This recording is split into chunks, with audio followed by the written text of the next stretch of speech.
451. Si Elsa ay abala, Lance, ipapakilala mo siya sa ibang araw, gusto kong makipagkaibigan sa kanya. Kalimutan mo na, wala siyang kaibigan at hindi niya kailangan. 8:00. Pakinggan ng lahat ng mga mag-aaral sa unang taon. Isang marilag na boses ang narinig, at lahat ay tumangala upang makita ang isang likas na kapangyarihan ng kaharian na nakatayo sa himpapawid, at ang marilag na boses na ito ay mula sa kanya. Maraming tao ang nakakilala sa kanya, isa siya ng mga Vice President ng Martial Arts Academy, at si Bogart ang namamahala sa buong kompetisyon ng freshman. Nang marinig ang boses ni Bogart, agad na tumigil ang lahat sa pagsasalita, at tahimik ang War God Martial Arena. Tumangala si Lance kay Bogart sa kalangitan, ang kanyang lakas ay hindi maaninag ni Lance, sa kasalukuyang cultivation ni Lance, maaari lamang niyang makilala ang Hautian Realm, ang innate realm ay napakalayo na. Matapos manahimik ang lahat, sinabi ni Vice President Bogart, mga kapwa mag-aaral, ngayon ang opisyal na pagbubukas ng New Student Competition. Dito, masasabi ko sa lahat na ang huling mananalo sa unang pwesto sa New Student Competition ito ay magkakaroon ng posibilidad na natinanggap bilang disipulo ni Senior Chin Feng ng Four Great Island Protectorate Families, ang Chin-gu family, na isang magandang pagkakataon.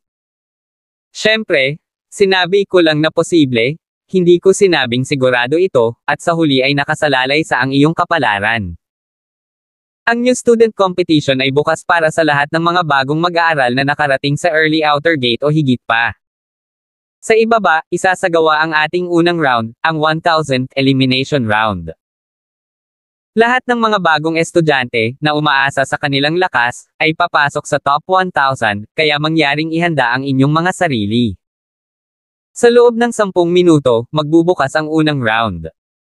Nagkaroon ng kaguluhan sa eksena, walang duda, isang karangalan ang lahat na makapasok sa top 1,000, lahat ay nagkukuskos ng kanilang mga kamao at naghahanda sa pag-strut ng kanilang mga gamit.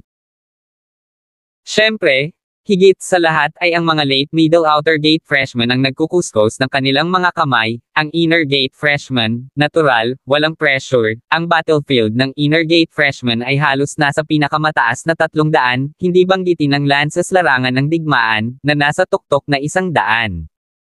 Sally, go for it. Sabi ni Lance, umaasa siyang makapasok si Sally sa top 1,000. Pagkatapos ng 10 minuto, ang Vice President sa langit ay sumigaw, mga kapwa mag-aaral, ang New Student Competition, ang unang libong elimination round, ay maaring buksan. Ngayon, hayaan mo akong ipakilala ang elimination system ng kompetisyong ito. Agad na sumugod sa nalalatagan ng nyebe na bundok sa tapat, mayroong 1,000 bandila sa tuktok ng bundok, ibagsak ang anumang bandila at itanim ito sa martial field ng War God at bilangin ito bilang isang tagumpay. Agad na tumingin ang lahat sa bundok na nalalatagan ng nyebe, na napakataas, tinatayang nasa 4 o 5,000 metro ang taas, at marami pa ring nyebe sa tuktok ng bundok. Sa sandaling ito sa tuktok ng bundok, kitang-kita ang maraming mga flag na nakatanim, visually ang mga flag ay napakalaki, kung hindi man ay hindi makikita ang mga ito mula sa malayong ito. Itong round na ito, ang resulta lang, hindi ang proseso, ibig sabihin, ang watawat na ibinaba mo at inagaw mo sa kalahati ay legal din, pero walang pinapayagang tumulong sa iba, kung hindi, kapag nadiskubre, matatanggal ka agad. At saka, kapag pagagaw ng bandila ng isang tao, pinapayuhan kang piliin muna ang mas mahina, at huwag mag-aksaya ng labis na enerhiya sa unang round. Bibilang ako ng 3 at magsisimula ka agad. 1, 2, 3, magsimula. Sa sandaling matapos ang sigaw ni Vice Presidente Bogart, agad na lumipad ang lahat, bawat isa sa kanila ay naglalapat ng kanilang mga magaan na kasanayan at lumilipad hanggang sa tuktok ng nyebe na bundok. Kung ang liwanag ay mahusay, kahit na sila ay hindi sapat na malakas, sila malamang na maibalik ang watawat, kaya lahat ay tumakbo ng husto sa abot ng kanilang makakaya. Isang malaking karangalan ang mapabilang sa nangungunang 1,000, hindi lamang ang kanilang personal na karangalan, kundi pati na rin ang karangalan ng pamilya. Sige na. Halika na. Naghiyawan ang mga nakapaligid na manunood ng War God Martial Arena. Hindi kumikibo si Lance, sa katunayan ng mga bagong estudyanteng iyon ng antas ng panloob na sekta, halos lahat sila ay hindi gumagalaw, dahil hindi na nila kailangang magmadali sa bundok upang kunin ang bandila. Pagkatapos nilang dalhin ang bandila pababa, kukunin na lang nila ang sa kanila, para makatipid sila ng lakas at makapaghanda sa laban mamaya. Itinuon ni Lance ang kanyang mga mata kay Sally, na tumatakbo patungo sa tuktok ng manyeb na bundok gamit ang kanyang magaan na kapangyarihan, hindi mabilis o mabagal, maraming tao sa kanyang harapan at higit pa sa kanyang likuran. Hindi inaasahan ni Lance si Sally, sapat na kung makapasok siya sa nangungunang 1,000, pagkatapos ng lahat, ang Martial Arts Academy ay puno ng mga eksperto. Makalipas ang mga 20 minuto, sa wakas, ang unang tao ay nakarating sa tuktok ng bundok. Kung tutuusin, 4 o 5,000 metro ang taas ng Snow Mountain, hindi ganoon kadaling umakyat doon. Ang unang lumipad sa tuktok ng bundok ay si Winnie. Sa sandaling ito, dumating ang 2 elder mula sa pamilya Churen at tuwang-tuwang sinabi, si Winnie ang unang umakyat sa bundok at kumuha ng unang bandila. Hahaha, karapat-dapat na maging miyembro ng aking pamilyang Churen. Sinabi rin ni Chintia na may ngiti sa kanyang mukha, Winnie, good job. Si Winnie ay may dalang malaking bandila sa kanyang mga balikat at nagsimulang lumipad pababa ng bundok, hanggat itinanim niya ang bandila sa War God Martial Arena, siya ay maituturing sa pinakamataas na libo, ngunit ang layunin ni Winnie ay malinaw na hindi ang pinakamataas na libo. Ang kanyang layunin ay ang nangungunang 500. Nang lumipad si Sally sa kalagitnaan ng bundok, naramdaman niyang naubos ng husto ang kanyang panloob na enerhiya, at sa kakulangan ng oxygen sa bundok, ang kanyang panloob na enerhiya ay lumalabas. Kinagat ni Sally ang kanyang mga ngipin at kumari pa ng takbo pataas. Sa likod ni Sally, marami pang iba na wala ng lakas para umakyat. Yaong ang lakas ay nasa maaga, o kahit sa gitnang yugto ng panlabas na tarangkahan, ay walang lakas na umakyat sa bundok, at marami ang sumuko. Sally, halika. Sigaw ni Elsa kay Sally. Manam. Sabay sigaw nilang dalawa. Si Elsa ay nakapasok din sa huling bahagi ng outer gate, ang kanyang kagaanan ay hindi mahina sa unang lugar, at ito ay kitang-kita mula sa lake battle kay Lance sa London City noon. Sa wakas, parehong narating ni Sally at Elsa ang tuktok ng bundok, at wala pang 300 watawat ang natitira mula sa 1,000 watawat sa tuktok ng nalalatagan ng nyebe na bundok. Mabilis, hindi tulad ng wala tayong pagkakataong makapasok sa nangungunang 1,000. Tuwang-tuwang sabi ni Elsa, ang pagangat ng bandila ay handa nang bumaba ng bundok, ang bandilang ito ay talagang malaki, halos 5 metro ang haba poste ng bandila. Ngunit pinigilan siya ni Sally, Sister Elsa, huwag tayong padalos-dalos pababa ng bundok, napakataas na natin sa tuktok ng bundok ng nyebe habang nasa daan, ang ating panloob na enerhiya ay sobrang naubos, tiyak na maarang tayo ng mga iyon. Malalakas na tao na naghihintay sa ibaba ng bundok pagkatapos nating bumaba. Kaya't maaari rin tayong magpahinga dito bago tayo bumaba, mas mataas din ang posibilidad na maagaw ang ating mga bandila. Make sense? Pagkatapos ay maghanap tayo ng lugar at magpahinga ng mabuti. Kaya, kapwa nagpahinga sina Sally at Elsa sa isang liblib na lugar sa tuktok ng bundok, at walang limitasyon sa oras pa rin. Nakita ni Lance na hindi nagmamadaling bumaba sina Sally at Elsa, hehe tumatawa, nagbibilang silang matalino, ang unang bumaba, siguradong ang pinakaunang ninakawan, daan-daang freshman sa loob ng klase ang handa ng agawin ang bandila. Beses. Na si Winnie ang unang umakyat sa bundok at siya rin ang unang bumaba, napakabangis, at hindi na rin niya kailangang magpahinga, hindi siya natakot sa mga eksperto sa antas ng panloob na pinto na naghihintay sa ilalim ng bundok sa lahat, na parang hindi siya natatakot sa isang labanan sa panloob na antas ng pinto freshman sa lahat. 452. Sa ibaba ng bundok, maraming mga bagong estudyante sa antas ng panloob na gate ang nagsimula ng agawin ang mga watawat na dinadala ng iba.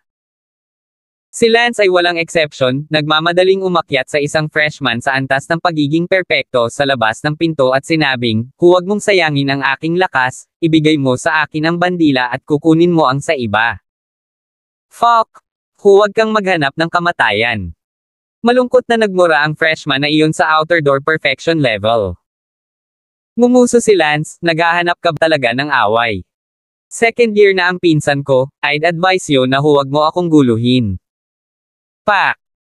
Sinampal ni Lance ang antas ng pagiging perpekto sa panlabas na pinto at kinuha ang watawat na iyon, pagkatapos ay lumipad patungo sa War God Marshall Field at itinanim ito doon, nagawang makapasok si Lance sa pinakamataas na 1,000.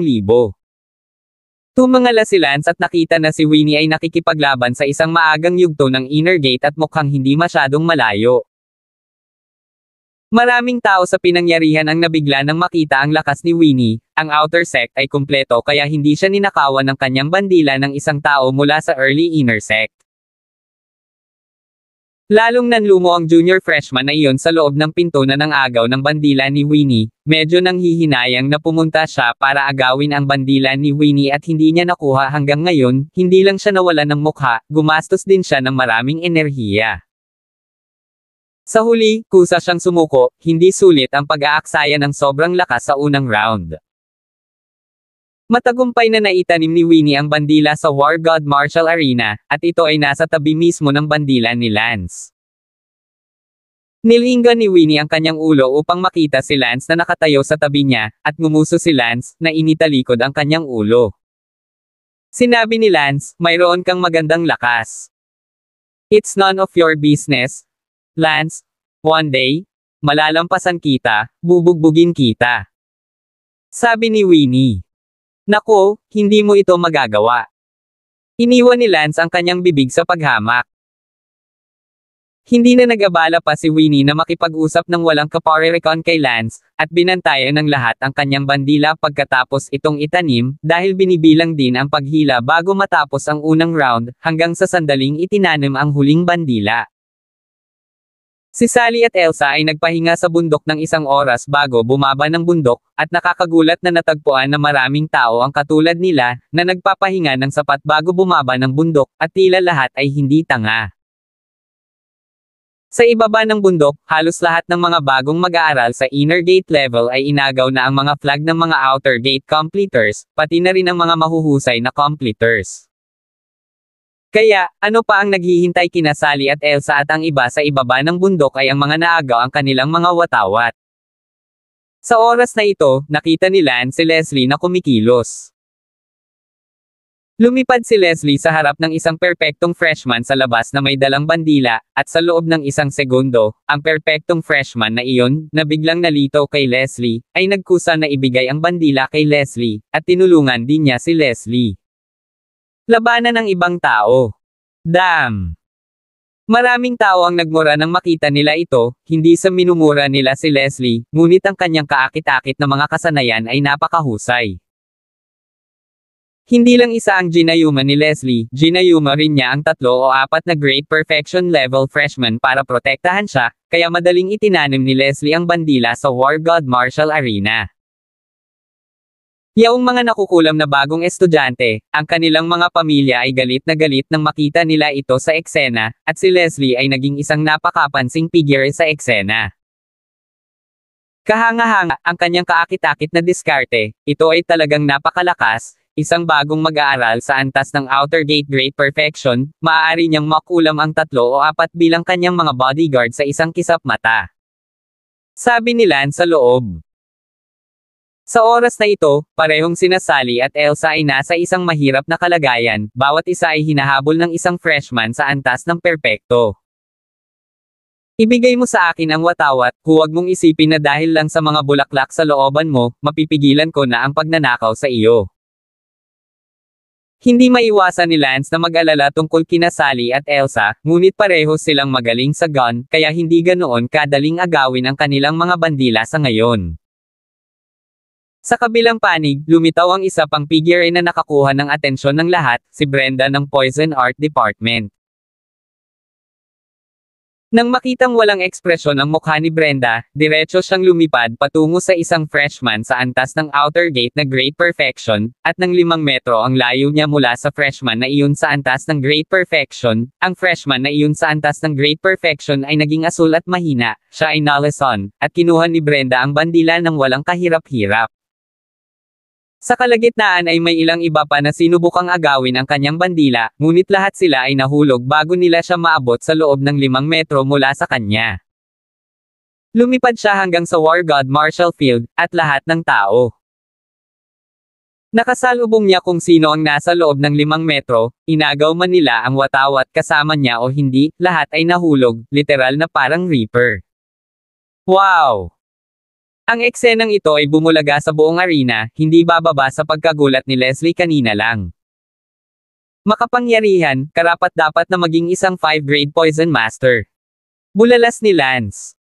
Sa sandaling iyon, isang tunog ng plota ang narinig, at ito ay sobrang malambing na ang mga tao ay hindi namamalayan na nabighani dito. Ito ang Soundwave Gong. Nakilala ni Lance ang plote nang marinig niya ito. Sa paanan ng bundok, isang lalaki ang lumilipad sa himpapawid, ang kanyang hitsura ay lumulutang, may hawak na plotes sa magkabilang kamay, masayang humihip, at ilang metro sa tabi niya, isang dosina o higit pang mga bagong estudyante ng Outer Gate Great Perfection ang nahulog. Pababa na may takip ang kanilang mga tainga. Wow! Ito ang pinakamalakas na freshman sa Sound Law Department, si Ling Hangbo. Wow, ang kanyang flute attack ay talagang napakalakas. Kalokohan, bago pa man pumasok si Ling Hangbo sa Martial Academy, naabot na niya ang lakas ng isang 3rd grade sound mage. Ngayon, siya ay nasa level man lang ng 5th grade sound mage, kung hindi dahil sa kadiliman at kapahamakan. Siya sana ay naging disipulo ng 4 na Great Island Guardian families. Kaya naman, Ling Hangbo, ang kanyang layunin ay maging kampyon ng New Student Competition, at sa kanyang lakas ay muntik na siyang makapasok sa Island Protectorate Family, makuha ang kampyon na may hindi imposible. Wow! Isang 5-grade sound mage? 10 metro ang layo, pumapatay ng mga tao nang hindi nakikita, kung umabot siya ng 6 at nasaktan ang mga tao 20 metro ang layo, sino ang kalaban? Marami na ang nakakilala sa batang lalaki na masayang tumutugtog ng plota, siya ang pinakamalakas na freshman sa Sound Method Department ngayong taon, hindi lang siya magaling sa sound wave, hindi rin mababa ang kanyang martial talent, naabot na niya ang panloob. Door level? Isa siyang dual discipline genius, na diretsong nagpuntirya para sa championship. Bahagyang nagulat ang mukha ni Lance sa sandaling iyon, natural na nakipag-ugnayan si Lance sa malalakas na tao ng Soundwave Gang sa kanyang nakaraang buhay, tulad ng kanyang nakababatang kapatid na babae, na kilala bilang Chin Immortal, na umatake ng may tunog sa pamamagitan ng tunog ng piano. Hindi ko inaasahan na ang mundong ito ay walang mga henyo. Sa loob-loob na sabi ni Lance, ang Soundwave Gang ay talagang nakakatakot dahil maaari silang umatake ng malayuan, narinig ko iyon upang maabot ang pinakamalakas, libu-libong milya ang layo, tunog ng plota, mga ulo. Nahuhulog. Bago pa man makarating si Lance sa Martial Academy, sinabihan na niya si Bella na umunlad sa lugar na ito, at ngayon, hindi niya alam kung ano ang kalagayan ni Bella. Nalaman ni Lance na si Bella may potential pa rin sa voice control, pero nakakalungkot na hindi siya nakarating sa Martial Academy para ipagpatuloy ang kanyang pag-aaral. Hahaha. Sa sandaling ito, isang malakas na tawa ang lumabas. Swoosh! Isang lalaking mukhang masungit ang biglang lumipad mula sa isang sulok na may recurve bow sa kanyang likod, at lumipad siya sa gitna ng hangin, sabay-sabay na tinanggal ang bow sa kanyang likod. 453.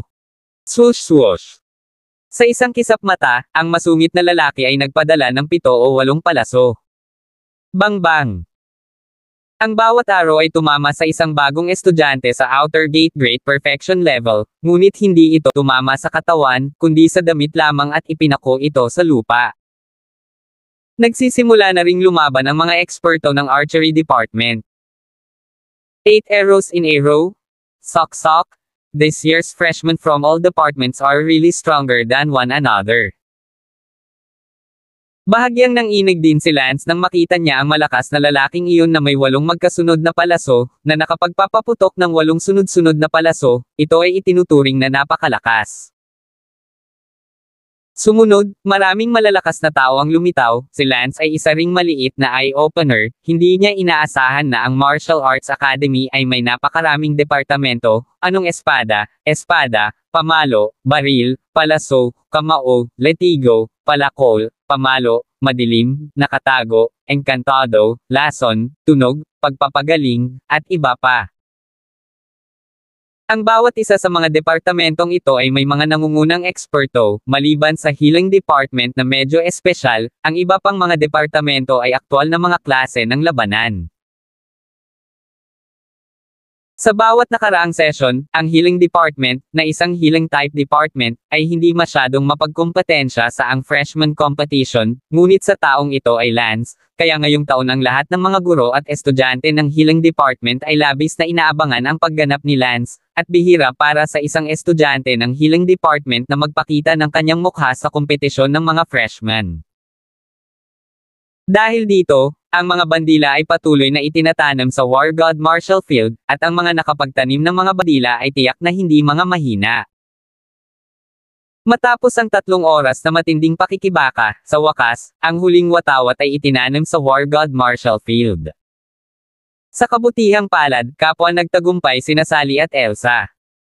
Pagkababa ni Sally at Elsa mula sa bundok, pareho silang inagaw ng iba. Si Sally at Elsa ay parehong mapapagod, hindi na may sigawa ang susunod na round, sa katunayan ang kanilang lakas, upang makapasok sa nangungunang 1,000, ay napakabihirang, dahil marami pa ring panlabas. Pinto late freshman, pressure ay hindi agawin ang bandila. 1 segundo upang tandaan na basahin ang libro. Halos tanghali na. Si Vice President Bogart, na namumuno sa freshman competition, ay sumigaw, "Mahal na mga mag-aaral, sa unang round, ang nangungunang 1,000 ay ipinanganak, binabati kita sa lahat ng mga mag-aaral na nakapasok sa nangungunang 1,000. Ngayon lahat ay magpahinga, sa 2 p.m., maghanda upang simulan ang ikalawang round, ang top 500 scramble." Nagsilabasan ang lahat at umalis. Dumating si Lance sa gilid ni Sally, si Sally ay tumutulo ang pawis, nakaramdam ng kawalan, nakita ni Sally si Lance, nang walang sabi-sabi muna sa mga bisig ni Lance, pagod na pagod. "Oh, Sally, congratulations! Nakapasok ka sa top 1,000 ng Martial Arts Academy Freshman Competition. Huwag mong sabihin, pagod na ako, simula nang bumaba ako sa tuktok ng bundok, 2 oras na akong lumalaban ng walang tigil. Hindi naman sa mga makapangyarihan na inagaw mo ang kung ano sa atin. Nagsumikap na maaga ng 1 beses. Tara, balik na tayo at mag-shower, tapos kumain ka na, kailangan mo pang sumali sa unang 500 laban mamayang hapon. Huwag mo nang isipin ang nangungunang 500. Then you have to participate also, whether you can or not is one thing, it's a matter of attitude, just think of it as an exercise. Manam. Sinamahan ni Lance si Sally pabalik sa dormitoryo at nag-shower bago pumunta sa Genius Restaurant para sa hapunan. Ang espesyal na balita ng Genius Restaurant ay ang pagsasahimpapawid ng maiinit na balita tungkol sa freshman competition na nagbukas sa umaga, lalo na ang ilang pinakamalakas na kinatawan ng bawat departamento. Kabilang sa mga ito, ang Sword Art Department, ay itinampok sa espesyal. Ang ulat ay mayroong 5 pinakamalakas na eksperto, na hindi kasama si Lan Qingli na natalo ng isang pagkatalo ng Dark Warrior noong nakaraang pagkakataon. Si Sally ay mula rin sa Sword Law Department, at nang makita niya ang balita, sinabi niya, "Tingnan mo, ang 5 na espesyal na iniulat ay ang 5 pinakamalakas sa aming Sword Law Department." Lalo na ang numero 1 eksperto sa Sword Art Department, Benny, siya ang pinakamalakas na eksperto sa aming Sword Art Department, wala nang anumang debate tungkol dito. Tanong ni Lance, "Benny, malakas ba talaga siya?" "Oo, ang ating Sword Art Department ay may mahigit 100 klase at kinikilalang pinakamalakas sa ating departamento, siya ay inaasahan ng ating department head na may malaking pag-asa." "Anong mataas na pag-asa?" "Kalokohan, syempre malaki ang pag-asa ng nanalo sa freshman competition, at nagbigay din ng special training ang department head namin para sa kanilang 5. Sabi ng department head namin, sa freshman competition ngayong taon, at least 3 of the top 10 places dapat ay inookupahan ng ating Sword Law Department."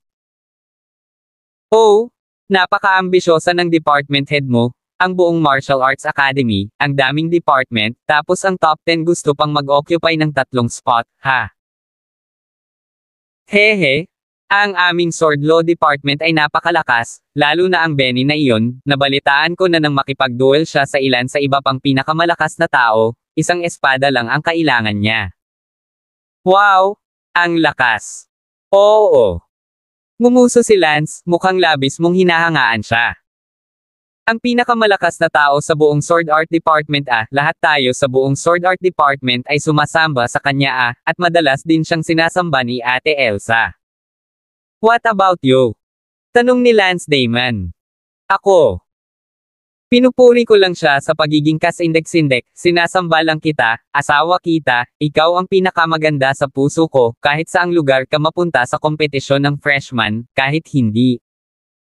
Makapasok ka sa top 100, idol kita. Iyon ay mas katulad nito. Sabi ni Lance, ngayon lang ay medyo nagseselo si Lance, sinabi ni Sally ang sinabi ni Benny ng napakalakas, gumawa ng kaunting pagsamba, hindi nagustuhan ni Lance ang kanyang babae na sumasamba sa ibang lalaki. Ngunit si Sally buti na lang hindi nagsabi ng pagsamba. Sa sandaling iyon, inilabas ni Sally ang kanyang dila at walang salita na sinabi, alam kong magseselos ka, ngunit sa totoo lang medyo masaya kang kainin ang selos ko sa unang pagkakataon, hahaha. Tinakpin ni Sally ang kanyang bibig at ngumisi. Lance, malaki na ako, ano pinagseselosan ko? Tere na? Normal lang ang magselos. Kung sinong lalaki ang gustong makitang sumasamba sa iba ang kanyang kasintahan, hindi ko siya sasambahin, kahit na ang Benny na iyon ay talagang mahusay at halos pangarap na manliligaw ng lahat ng mga babae sa departamento, ngunit hindi ako at si Sister Elsa. Ang pangarap na manliligaw ni Sister Elsa ay isang Dark Warrior, habang nasa akin ka na. Sinabi ni Lance sa loob-loob, ang numero 1 eksperto sa Sword Art Department, Yang Yijian, gusto kong makita kung makapangyarihan ang iyong espada o makapangyarihan ang aking espada. Sa katunayan mayroong maraming mga eksperto, ang kagawaran ng sword law ay may 5 pinakamalakas na eksperto. Ang pinuno ng departamento ay personal na espesyal na pagsasanay upang makipagkompetensya para sa nangungunang 10, ang iba pang mga departamento ay natural na pareho, tulad ng kagawaran ng Saber Law, ang pinuno ng departamento. Ng Saber Law Department din kung paanong personal na sinanay ang 3 pinakamalakas na eksperto ng kanilang Saber Law Department. Halimbawa, personal ding sinanay ng pinuno ng Blade Method Department ang 3 pinakamalakas na master ng Blade Method Department. Nariyan din ang mga pinuno ng Baton Method Department, Gun Method Department, at Archery Department, na bawat isa ay may espesyal na pagsasanay para sa pinakamalakas na henyo ng kanilang mga departamento. Ang tanging exception ay ang Healing Department. Ang Healing Department na si Lance ay hindi espesyal na sinanay ng department head mismo, at kahit na siya ay espesyal na sanayin, siya ay espesyal na sanayin pa rin sa hilang. Ang pinakamalakas na tao sa bawat departamento ay ang idolo ng lahat sa kanilang departamento, ang dream lover ng mga babae, tulad ng Sword Art Department, si Yang Yijian ang dream lover ng lahat ng mga babae sa departamento, maliban kina Sally at Elsa. 454. Eksaktong 2:00 ng hapon, nasa War God Marshall Field na ang lahat. Si Vice Presidente Bogart ay sumigaw, lahat ng ideya ng mga estudyante, ang freshman 500 competition ay malapit nang magbukas, lahat ng mga walang ginagawa, atres sa labas ng War God Marshall Field. Nang handa na ang lahat, saka lang sinabi ni Bogart, mga mag-aaral na pumasok sa 1,000 sa umaga, mangyaring bigyang pansin, sa gitna ng War God Marshall Field, mayroong 500 stone pier stools, basta upo ka sa alinmang isa sa kanila, ibig sabihin ay papasok ka sa top 500, oras, 3 oras. Bibilang ako ng 3, at magbubukas kaagad pagkatapos ng 3. 1, 2, 3, top 500, bukas. Biglang sumugod ang 1,000 katao patungo sa 500 stomp stool na inihanda sa War God Marshall Arena.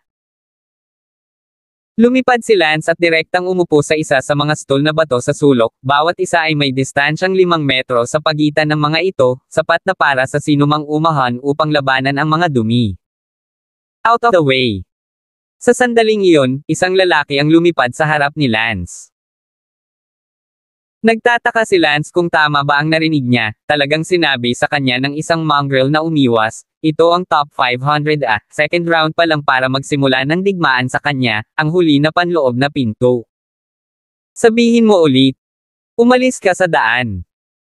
Tiningnan ni Lance ang lalaking nasa harapan niya ng may panunuya, hindi alam kung saang departamento siya nagmula, ang kanyang martial arts realm ay ang unang yugto ng Inner Gate.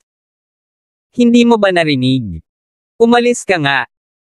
Sinabi ni Lance nang may kawalang hiyaan, hayaan mo lang ang iyong kabayo dito kung mayroon kang anumang mga kasanayan, medyo maaga ang Inner Gate ay nangahas na tumahol sa akin.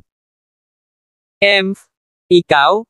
Isang middle stage Inner Gate, ay basura sa aking paningin. Sabi ng kabilang partido. Hahaha. Tumawa si Lance, isang taong hindi man lang masabi ang tunay na kaharian ni Lance ay nangahas na maging mayabang sa kanya. Sabay-sabay na sinaksak ni Lance ang kanyang espada. Ngunit sa sandaling iyon, napansin ni Lance ang isang itim na linya sa kanyang palso. Nagsalubong ang mga kilay ni Lance, nalason siya, ang mongrel na ito ay galing pala sa Poison Art Department, tahimik na ginawang lason si Lance. Ang kaguluhang ito, ang tambak na bato na kinauupuan lamang ni Lance ay inagaw niya. Malamig na sumangot ang buhok ng mongrel na iyon, anak, kung alam mo kung ano ang makabubuti sa iyo, lumayo ka at kunin mo sa mahina, kung hindi, ipapabagsak kita sa lupa at hindi ka na makabangon, tingnan mo. Ang palso mo? Nalason ka, nanghihina ka ba? Mapang-uyam na sinabi ni Lance, hayaan mo akong malason. Miss Eleni, alam mo ba kung saang departamento ako? Ngumisi ang mongrel na iyon, kahit saang departamento ka man, wala kang kakayahan na labanan ang aking sining ng lason, maliban kung ikaw ay nasa departamento ng pagpapagaling, ngunit sa kasamaang palad, ang departamento ng pagpapagaling ay hindi man lang pumapasok sa 1,000. Hahaha, tama ka, lolo mo ako ng healing department. Pagkasabi niyan, kumuha si Lance ng pilak na karayom at idinikit ito sa heart socket, at biglang nawala ang itim na linya sa kanyang palso. Ang ganitong uri ng trash poison technique, kahit na maglakas loob na ibenta ito sa harap ko, lumabas ka. Bang! Hinampis ni Lance ang kanyang palad. Ang buhok ng mongrel na iyon mula sa Poison Art Department ay lumipad, marahil ay isang dual discipline genius na isang 4th grade Poison Art Master at umabot na sa maagang yugto ng Inner Gate sa mga tuntunin ng martial arts, kaya siya ay medyo tiwala at mapagmataas, lingid sa kanyang kaalaman, nakilala niya si Lance na umabot na sa antas ng metamorphosis sa martial arts at ika-10 baitang sa pagpapagaling. Nasugatan ng mongrel na iyon sa isang sampal ni Lance at hindi na siya makabangon. Sa sandaling iyon, agad na lumapit ang ilang mga manggagamot upang iligtas siya, at pagkaraan ng mga 20 minuto, ang mga manggagamot. Sa mongrel na iyon, sinabi niya, gumaling ka na, tandaan mo, ginulo mo lang ang ating bagong estudyante mula sa healing department, Lance, sa susunod na lumaki ang mga mata, o masugitan muli ni Lance, hindi ka namin pagagalingan. Kaya hindi ka makakasali sa tournament mamaya. Ang mukha ng mongrel ay komplikado, hindi ba sinabi ng healing department na walang mga mahuhusay na tao sa martial arts? Siya ay masusugatan sa mga unang yugto ng Inner Gate, kaya ang kabilang partido ay nasa gitna man lang ng mga yugto ng Inner Gate pala. Ang mga healer na iyon ay mga guro at senior mula sa healing department, sila ang namamahala sa healing on the spot. Kung hindi, walang patas, halimbawa, kung si Lance ay tumama sa isang maagang Inner Gate na malubhang nasugatan, kung gayon siya ay magkakaroon ng walang kapangyarihang lumaban, ngunit malinaw na maaari siyang nasa nangungunang 500.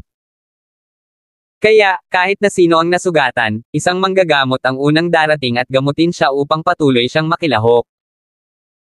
Hoy! Mongrel, halika rito, pumunta ka pa para pagnakawan ako. Pagalit na sigaw ni Lance sa buhok ng mongrel ng Poison Art Department na iyon. Gayunpaman, ang buhok ng mongrel ng Poison Art Department na iyon ay hindi na nang-ahas na guluhin pa si Lance. Lumapit ang isang guro mula sa departamento ng pagpapagaling at nagtanong, "Kamang Lance, nalason ka lang, gusto mo bang gamutin? Kung sakaling may dumating na magnanakaw sa iyo mamaya at matalo ka dahil sa pagkalason, hindi mo na magagawa." para mapanatili ang nangungunang 500. Tumingin si Lance sa gurong ito at ngumiti, "Salamat, hindi na kailangan, pagagalingan ko ang aking sarili." Ang estudyanteng iyon mula sa Poison Art Department ngayon ay isang 4th grade poisoner, dapat ay isang 3rd grade healer ka para pagalingin ang lason na ibinigay niya sa iyo. Nagulat ang gurong iyon. "Haha, ayos lang naman ako." Lance, tila ang iyong tunay na pamamaraan ng pagpapagaling ay umabot na sa isang pangatlong baitang healing master, kahanga-hanga. "Sige teacher, pagalingin mo ang ibang estudyante." "Okay, kapwa mag-aaral na si Lance, kailangan mong magsumikap ang healing department natin ay hindi madaling magkaroon ng bagong estudyante na magpakita sa kompetisyon, ang buong departamento natin ay tahimik na nanunood sa iyo, go for it." "Huwag kang mag-alala, hindi ko bibigwin ang lahat ng mga guro at estudyante ng healing department." Agad na pinuntahan ng manggagamot na iyon para pagalingin ang iba pang mga nasugatang estudyante. Tumingin si Lance kina Sally at Elsa, umalis na sila sa War God Marshall Field, sinubukan nilang mag-spar sa loob ng 20 minuto, ngunit sa kasamaang palad, binugbog sila ng sunod-sunod na internal injuries, ang top 500 ay hindi nila level. Magagawang makipagkompetensya, ang nangungunang 1,000 sa umaga ay maaari pa ring umasa sa ilang mga bentahe ng light power, ngunit ang pag-agaw ng bangko sa hapon ay isang solidong solusyon sa pamamagitan ng puwersa. Dahil dito, mabilis na lumipas ang 3 oras, na ang mga mag-aaral ay patuloy na nasusugatan, pagkatapos ay nagpapagaling, at pagkatapos ay patuloy na lumalabat muling nasugatan, 3 pa o mas kaunti, ngunit tiyak na tinitiyak ang pagiging patas. Eksaktong 5 p.m., sumigaw si Vice Dean Pominsi, "Mga mag-aaral, tapos na ang second round ng top 500, kayong mga hindi pa nakakakuha ng stool, magretiro na kayo agad, nawala na kayo ng pagkakataong makapasok sa top 500. Sayang." Ang mga hindi nakapasok sa top 500 ay lahat ay umalis sa War God Marshall Arena na may halong buntong hininga. Napansin ni Lance na nakapasok pa nga si Winnie sa top 500 nang walang anumang pressure, ngunit sa kanyang outer gate great perfection, ang pagpasok sa top 500 ay normal. Sa katunayan, ang hindi alam ni Lance ay sina Leslie Smith at Brenda Biggs ay parehong pinakamalakas na freshman sa kani-kanilang departamento, sina Shangguan at Brenda ay espesyal na sinanay ng pinuno ng Vertigo Department, at si Brenda ay pareho, ang pinakamalakas na freshman na personal na sinanay ng pinuno ng kanilang Toxic Arts Department. Bagamat hindi mataas ang kanilang martial arts realm, sila ay orihinal na hindi umaasa sa kanilang martial arts skills, bagkus ang kanilang lakas sa mesmerism at poison arts, at sa kanilang lakas sa mesmerism at poison arts, ganap silang may kakayahang lumaban laban sa pinakamalakas na outer gate. 455. Sige, na-dismiss ang lahat, bukas ng umaga, mangyaring dumating sa oras para sa top 300 at top 100 na mga kompetisyon. Sa kalangitan, sumigaw si Boomong West, at pagkatapos ay naghiwa-hiwalay ang mga tao. Lumabas si Lance sa War God Marshall Arena, at agad siyang sinunggaban ni Sally. Kasama rin ni Elsa si Sally. Tuwang-tuwang sinabi ni Elsa, "Bukas magsisimula ang laban ng top 100, tuwang-tuwa ako, ito ang pinakakapanabik na simula ng new student competition." Tumingin si Elsa kay Lance at nagtanong, "Hindi ka ba kinakabahan? Bakit ka kinakabahan?" Pagkatapos ng top 300 bukas, top 100 competition na may mahigit 130 metamorphic freshmen na nakarating sa late inner gate ngayong termino, ibig sabihin may mahigit 30 late inner gate expert na hindi papasok sa tuktok. 100, Lance, huli ka na rin sa loob ng gate, bakit hindi ka man lang kinakabahan? Ngumuso si Lance, yung iba ang dapat kabahan, hindi ako. Sobrang baliw. Hindi nagabala si Lance na makipaglokohan kay Elsa, ang layunin ni Lance ay ang maging kampyon, at ang 100 malakas ay sobra na para magtanong. Gayunpaman, hindi kasalanan ni Elsa, pagkatapos ng lahat, si Elsa ay hindi alam ang tunay na lakas ni Lance, ang tunay na lakas ni Lance, sa totoo lang, kahit siya mismo ay natatakot. Sa new student competition ngayon, bagamat nakita ni Lance ang maraming henyo na eksperto, tulad ng kung anong archery department at sound method, ngunit hindi ito inilagay ni Lance sa kanyang puso. Bagamat medyo nagulat si Lance nang makita niya ang mga eksperto, ngunit ang sorpresa ay hindi takot, lalo na ang takot, ngunit nakita ni Lance sa kanyang sariling mga mata na mayroon ding mabubuting henyo sa mundong ito. Orihinal na inakala ni Lance na ang mga tao sa mundong ito ay mahina, at nakita niya na mayroon ding mga henyo, kaya't siya medyo nagulat lang siya. Sa kasamaang palad, ang mga napakahusay na henyo na ito ay hindi makapagparamdam kay Lance na matakot, ngunit sa halip ay ginawang mas kumpiyansa si Lance sa pagkapanalo ng titulo. Pagkatapos ng lahat, ang kanyang tunay na lakas ay kahit na siya ay natatakot sa kanyang sarili. Matapos maligo sina Lance at Sally, sabay silang pumunta sa Genius Restaurant. Ang Genius Restaurant ay maraming tao sa mga araw na ito, at sa oras na ito ang Genius Restaurant ay patuloy na nagbo-broadcast tungkol sa mga eksperto ng bawat departamento. Halimbawa, ang may balbas sa departamento ng archery, 8 magkasunod na palaso, 50 metro ng walang kabiguan, at 50 metro, maraming eksperto sa santukan ang nahulog bago pa man sila makalapit. Mayroon ding Department of Rod Law. Ang pinakamalakas na eksperto ay dapat natural, isang pares ng Wolf's Teeth Rod Method para talunin ang buong Rod Law freshman nang walang kalaban-laban. Nandyan din ang Genius Concealer ng Hidden Arts Department. Si Dick ay hindi mo, kapag ginawa niya ang kanyang pagtatago, wala nang makakadetect sa kanya. Umabot na raw siya sa level ng 6 grade concealer, kung totoo ang mga chismis, kung gayon siya ay talagang sobrang nakakatakot. Ang tinatawag na stealth art ay maikli para sa stealth art, at sa larangan ng digmaan, ang isang malakas na tao na maaaring gumanap ng stealth art ay magiging sobrang nakakatakot. Nakita ni Sally ang espesyal na ulat mula sa Genius Restaurant at napabulalas, sok-sok, napakaraming malalakas na tao, isang 6th grade stealth, nabalitaan kong napakalakas nito, ni hindi ko alam kung sino ang makakatapat sa isang stealth. Sa antas na ito. Natigilan si Lance at ngumuso. Ano ang stealth? Alam ko rin iyon. Ah, alam mo rin. Hindi makapaniwalang tumingin si Sally kay Lance. Ang mga nakatagong sining ay hindi gaanong malalim, matagal ko na itong alam. Isa sa aking magaan na sining ay tinatawag na Ghost Will Duel. Ito ay isang uri ng nakatagong sining. Ginanap ko ito minsan sa lungsod ng London, ngunit ang aking sariling kaharian. Mahina ako noon, kaya palpak ako. Ghost Will Duel. Hindi ba tanggan mong hawakan? Oo, ako ang nagsanib ng hidden arts sa light arts, at kadalasang ginagamit ko ang mga ito bilang light arts. Nakita mo ba akong gumanap ng Ghost Will Duel? Flicker. Naglaho, nagpapakita ng ilang metro ang layo sa susunod na sandali, at pagkatapos ay kumukutitap, muling naglaho, at muling nagpakita ng ilang metro ang layo. Ganoon ko pinagsama ang mga nakatagong sining sa kagaanan. Ngayong bumuti na ang aking kaharian, maaari na akong magsagawa ng isang totoong Ghost Will Duel. Gusto kong makita kung gaano kalakas ang hindi ginawa ni What Guy ng Concealment Department na iyon, kung gaano kalakas ang kanyang diskarte sa pagtatago. Mahinang sabi ni Lance.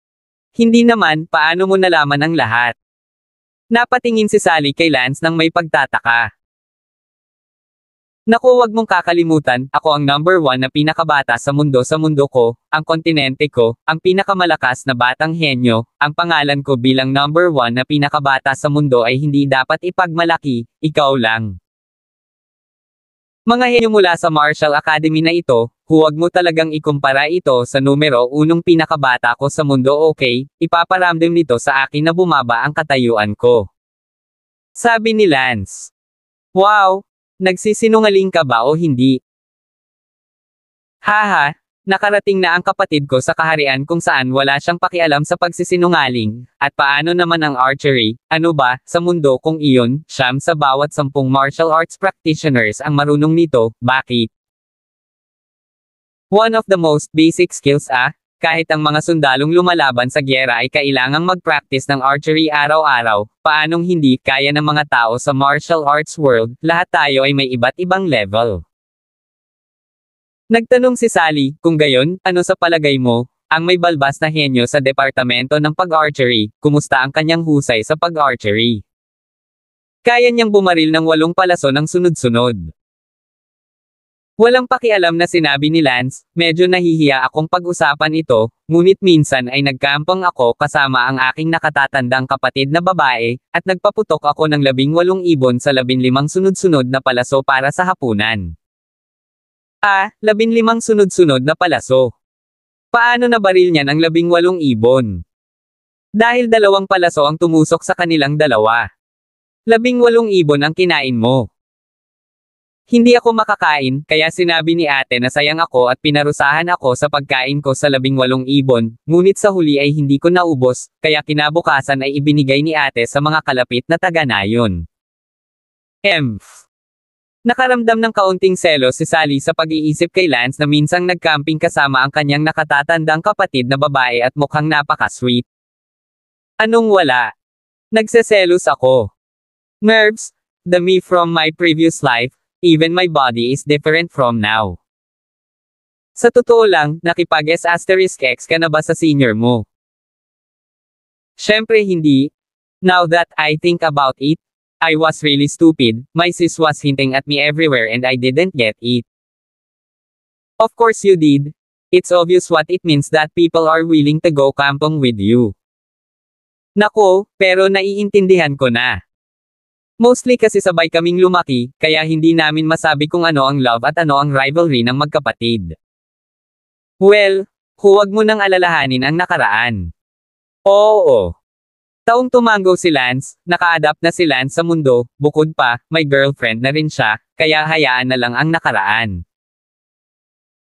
Sa gabi, dinala ni Lance si Sally pabalik sa kanyang dormitoryo, at hahayaan niyang matulog si Sally sa kanyang silid ngayong gabi. Si Sally ay orihinal na mahiyain, ngunit hindi nakayanan ang paghila ni Lance, kaya sinundan niya si Lance sa kanyang dormitoryo.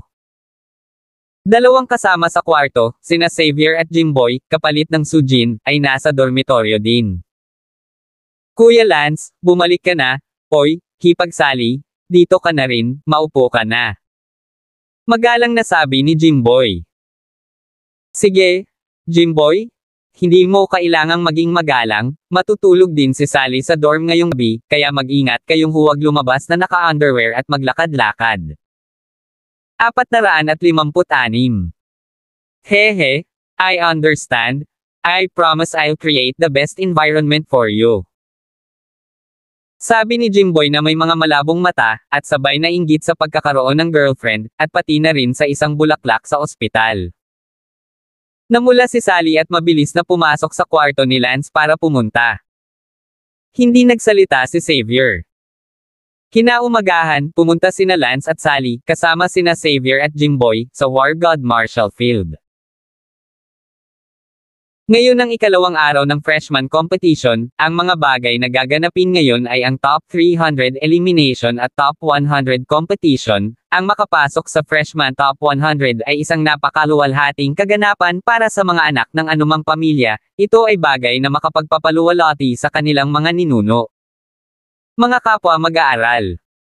Malapit nang magbukas ang top 300 competition, handa ka na ba? Simple lang ang top 300 contest, na nagaganap pa rin sa War God Marshall Arena, sa parehong paraan tulad ng top 500 contest, kung sino ang may stone stump bench sa loob ng 3 oras ay papasok sa top 300. Magsimula tayo kaagad pagkatapos kong magbilang sa 3. 1, 2, 3, magsimula. Katulad ng top 500 kahapon, lahat ay sumugod patungo sa 300 stone stump stools. Umakyat si Lance nang walang gulat, at sa oras na umakyat si Lance, bawat isang bangko ay okupado na o nakaharang. 1 segundo upang tandaan na basahin ang libro. Direktang itinoon ni Lance ang kanyang atensyon sa isang maagang outer gate. Siyempre pinili ni Lance ang mahina para mag-strike, hindi na kailangang mag-aksaya ng enerhiya sa pakikipaglaban sa isang late stage na inner gate. Umalis ka na. Sabi ni Lance sa naunang freshman sa outer gate.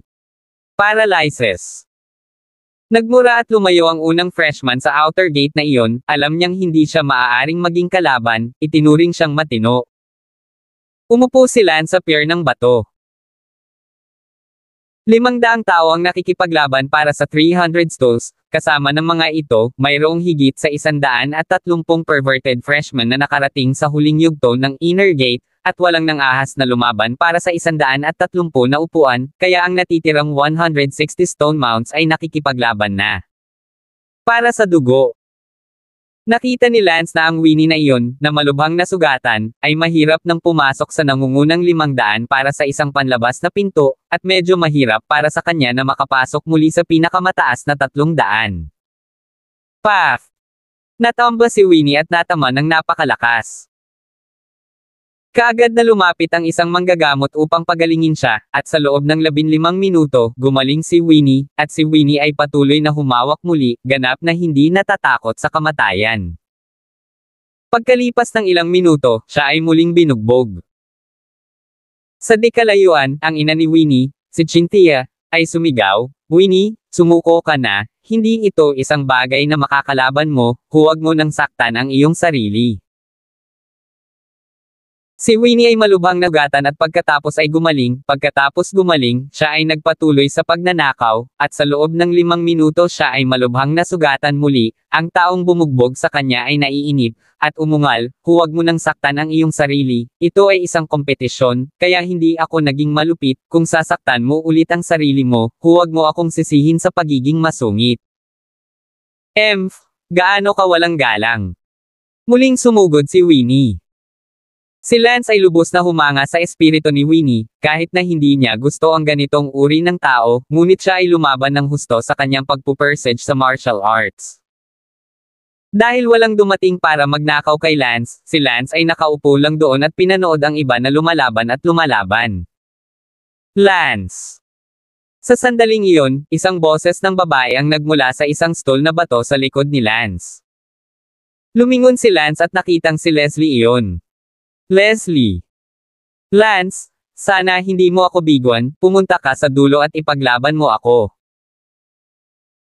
Leslie, isipin mo noong high school ka, mahina ka kasing uod sa harap ko, hindi ko talaga alam kung saan ka nakakuha ng lakas para makipag-away sa akin, sa totoo lang, ikaw pa rin. Ang parehong mahinang babae sa high school sa aking paningin. Hahaha, Lance, sa tingin mo ba nakikipagkompetensya ako sa iyo sa martial arts? Oo, totoo na hindi maganda ang martial arts ko, pero ang kakayahan ko ay mesmerism, at kahit ikaw ay hindi mo kayang labanan ang aking pagka-mesmerism, so what you sa tingin mo ba ang pinakamalakas mong martial arts ay nasa harapan ko? Ang tunay na dalubhasa ay hindi kailangang gawin ito sa kanyang sarili. Natigilan si Lance at umungol sa kanyang puso, ignorante. Sa kaunting pagkamsmeris mo na mayroon siya, walang kabuluhan pa rin niyang naisip na kinukulam si Lance, ang kanyang maliit na pagkamsmeris mo ay hindi katulad ng demonic princess na iyon mula sa kanyang nakaraang buhay.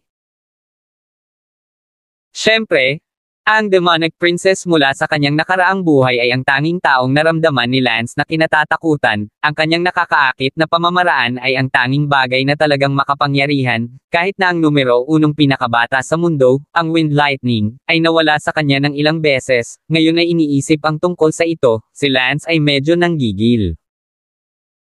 Kaya, ngayon, nakikita si Leslie na ginagamit ang kanyang kaakit-akit na pamamaraan upang pukawin si Lance ay nagmukhang kasuklam-suklam. Ang mer-idea ng bahay ay naging sanhi ng pagkawala ng kanyang pagtutol sa mga babae, pagkatapos ng lahat, ang Leslie ay isang nakamamanghang kagandahan, at ang pinakamalaking kahinaan ng gitnang mer-idea ng bahay ay ang mga babae, lalo na ang magagandang babae. Ngunit ngayon pagkatapos ng pagpapabuti, naibalik nito ang orihinal na resistensya ni Lance, maliban na ang Room Center Meridian ay wala nang tungkuling gumawa ng panloob na kapangyarihan bukod pa sa pagpapahusay sa kanyang kakayahang sexual. Tiningnan ni Lance, at ang poison arts na si Brenda, ay naupo din sa isang pier ng bato, at tila relaxed at walang stress. Ang Brenda na ito, na nagtataglay ng mataas na talento sa poison arts, ay hindi talento sapat sa martial arts at nasa gitnang yugto lamang ng outer gate. Si Leslie din, nasa middle stage lang ng outer gate, pero hindi masasabing mahina sila, dahil lahat sila ay mga pervert na freshmen sa field na pinaggalingan nila. Halos mag-aalas 11 na nang hindi namamalayan, patuloy pa rin ang matinding kompetisyon. Ang Winnie na iyon, talagang nangaagaw pa rin siya, paulit-ulit, mahigit 10 beses na siyang nasaktan ng malubha. Sa wakas ay lumitaw ang isang himala. Kinagat ni Winnie ang kanyang mga ngipin at sumigaw. Sa sandaling ito, ang kanyang martial arts realm ay nakapasok sa unang bahagi ng inner gate, mula sa outer gate hanggang sa outer gate. Wow! Ang ilang mga tao ay sumigaw ng wow nang malaman nila, hindi nakakagulat na si Winnie ay hindi sumuko, siya ay orihinal na may posibilidad na makalusot, kaya ginamit ang pagkakataong ito. Sa wakas, pagkatapos ng malubhang pinsala sa sarili ng higit sa 12 beses, siya ay talagang nagkaroon isang epiphany at pumasok sa unang bahagi ng inner gate. Nagsimulang sumabog si Winnie, na umabot sa maagang yugto ng inner gate, ganap na siyang nagkaroon ng kapangyarihang lumaban. Sa sandaling sumapit ang alas 11, si Winnie ay nakakuha ng pwesto at nakapasok sa nangungunang 300. Pak! Maraming manunood ang hindi napigil ang magsaya sa kanya dahil nakita nila ang napakagandang babae, napakabangis. Ang ilang mga tao mula sa pamilyang Churen ay napaiyak pa sa tuwa, na orihinal na iniisip na ang pagpasok ni Winnie sa nangungunang 500 ay ang katapusan nito, ngunit hindi nila inaasahan na siya ay makapasok pa rin sa nangungunang 300. Sa isang lugar sa Stone Stomp bench ng War God Martial Arena, ang pinsan ni Winnie na si Riker ay sumigaw, "Winnie, good job." Huminga ng malalim si Winnie at tumango kay Churen Wentian. Sa dami ng mga manunood, 2 batang lalaki ang nakatitig kay Winnie. Ito ay ang nobya ni Winnie na si Peter Wagner, isang makapangyarihang senior sa 3 taon. Ngumiti ang isang batang nakatayo sa tabi ni Peter. "Peter, hindi masama ang iyong kasintahan, hindi lamang siya nakapasok sa maagang yugto ng inner gate, nakapasok din siya sa nangungunang 300. 457. Si Peter ay hindi masyadong tuwang-tuwa na tumango, ang kanyang mukha ay kalmado. Tumawa ulit ang batang lalaki sa tabi ni Peter. "Peter, napakagandang fiancé, wala ka pa ring balak matulog sa kanya hindi mo ba talaga balak hintayin ang gabi ng kasal imbes na ako, hehe, ikaw?" Alam mo, baka ayaw niya. Napabuntong hininga si Peter, payag siya, "Ako ang may kaunting problema." "Anong klaseng problema?" "Sige, huwag ka nang magtanong ng maraming tanong." Tila walang gustong sabihin si Peter tungkol sa problema. Gayunpaman, ang kaibigan sa tabi niya ay tila nahulaan. Tiningnan ni Peter ang War God Martial Arena, ang magiting na si Winnie, ang kanyang mga kamao ay nakakuyom ng mahigpit. Sa tuwing nakikita ni Peter si Winnie, mayroong put sa langit at kawalan ng katarungan, na sumasabog sa loob, kaya't upang maitago ito, siya ay tila marangal at malamig, tinatrato si Winnie ng lahat ng uri ng hindi pagkagusto. Ito ang naging dahilan kung bakit hindi naglakas loob si Winnie na sabihin ang totoo tungkol sa kanyang nakitang hubad ni Lance dahil sa takot na lalong hindi siya magugustuhan ng kanyang nobya. Sige, mga kaklase, binabati kita sa pagpasok sa Top 300, sa ganap na 2 PM, mangyaring dumating sa oras upang sumali sa Top 100 na kompetisyon. Ang nangungunang 100 na kompetisyon sa hapon ay napakahalaga at magkakaroon din ng napakahalagang epekto sa mga susunod na ranggo. Bilang pagkakasunod-sunod ng hitsura. Naghiwa-hiwalay ang lahat, isang item lang ang maaaring isagawa tuwing kalahating araw. Ang kabuoang pagtatantya ng kompetisyon ng freshman ay aabot ng 3 araw, ngayon ang ikalawang araw. Ang pinakamainit na yugto ng mapagpasyang yugto ng kompetisyon ng freshman ay darating, at ang labanan ng top 100 sa hapon ay simula pa lamang. Pagkatapos ng tanghalian sa hapon, si Lance at ang iba pa ay pumunta sa War God Martial Field sa unang pagkakataon, lahat ay pare-pareho, at marami sa kanila ang hindi man lang kumain. Sa ganap na alas 2, nagpakita si Vice Presidente Bogart sa kalangitan sa itaas ng War God Martial Field. Mga kapwa mag-aaral, opisyal na nagbukas ang pinakamatinding yugto ng freshman competition ngayong taon, ngayong hapon ay ang top 100 pre-rankang tournament. Ang tinatawag na Top 100 Pre-Ranking Tournament ay ang inaasahang ranggo, na siyang magdedetermina ng lakas ng mga kalaban na makakaharap mo mamaya sa PK, 100 pre-ranking, mas mababa ang ranking, mas malakas ang mga kalaban na makakaharap mo pagkatapos. Mangyaring seryosohin ito, syempre, kung sa tingin mo ay malakas ka, huwag mag-atubiling gawin ito. Susunod, i-aanunsyo ko ang mga patakaran para sa nangungunang 100 na ranggo, bawat nangungunang 300 na freshman, mula rito, pumunta sa New Life Village, hanapin ang punong nayon, pumasok sa 1,000 Feet Demon Cave, putulin ang ulo ng pinakamakapangyarihang demonyong ahas na sa tingin mo ay kaya mong pumatay, at pre-rank ayon sa lakas ng demonyong ahas. Kung ang lakas ng demonyong ahas ay pareho, ranggo ayon sa oras na bumalik ka sa pagkakasunod-sunod. Sa puntong ito, kailangan kong ipaalala sa iyo na sa antas na ito, magkakaroon ng kamatayan, wala ng mga manggagamot na magpapagaling sa iyo, at maaari ka ring mapatay ng Devil Snake, kaya mangyaring gawin ang iyong makakaya. Gate o sa itaas, mariin kong iminumungkahi na sumuko, kapag nangyari ang kamatayan, ang akademyang ito ay hindi mananagot para dito. Nagkaroon ng kaguluhan sa eksena, ngunit magkakaroon ng kamatayan. Sige, pagkatapos kong magbilang ng 3, bubuksan na agad. 1, 2, 3, buksan mo. Matapos sumigaw si Bogart, agad na umalis ang mga freshmen sa antas ng metamorphosis na iyon patungo sa Novice Village.